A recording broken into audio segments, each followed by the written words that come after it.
Linux Mint 22.3 is already one of the smoothest Linux distributions you can install right now.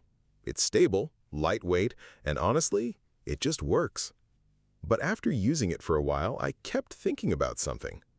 How much better could Linux Mint actually feel if I started modifying the system itself? Not themes, not wallpapers, not flashy desktop customization. I'm talking about real system-level tweaks hidden inside Linux config files. The kind of changes most users never touch.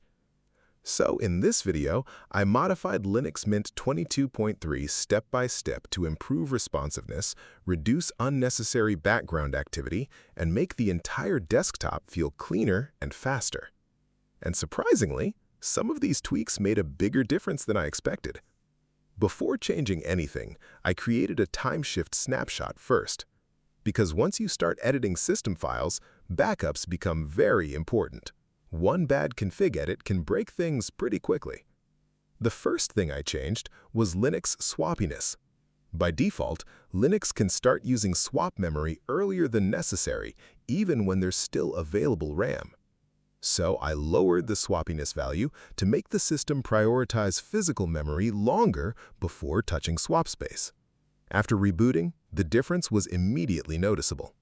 Multitasking felt smoother, applications stayed responsive longer, and the desktop felt slightly more consistent under heavier loads, especially with browsers open in the background. Next, I checked SSD Trim support. A lot of users never even think about this, but proper trim support helps maintain SSD performance over time and keep storage running efficiently. Thankfully, Linux Mint handles SSDs pretty well already, but I still wanted to make sure everything was properly enabled. Then I moved on to startup services. Now, this is the part where people sometimes destroy their systems trying to optimize Linux. So I only disabled services I genuinely never use.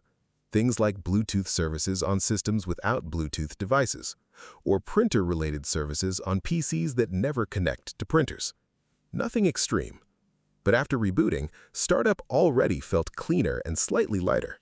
Then I cleaned up system logs.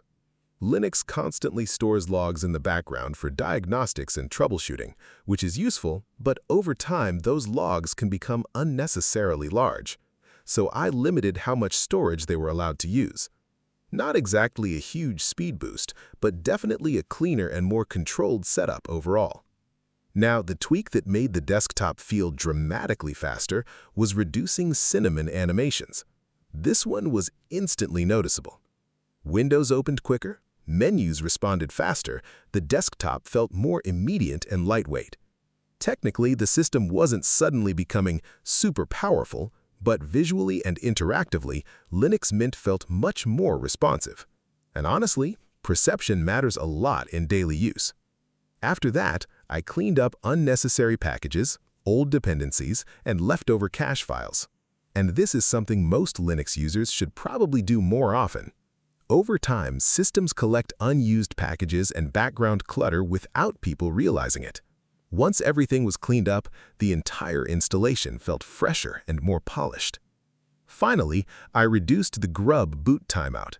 Now Linux Mint boots almost immediately instead of sitting at the boot menu for several unnecessary seconds. Small tweak, but one of those little improvements you appreciate every day. And after doing all of this, Linux Mint 22.3 genuinely felt better to use. Not fake YouTube insane performance boost better, just smoother, cleaner, more responsive. Applications opened faster, the desktop felt lighter, and the overall experience became more refined. That's honestly one of my favorite things about Linux Mint.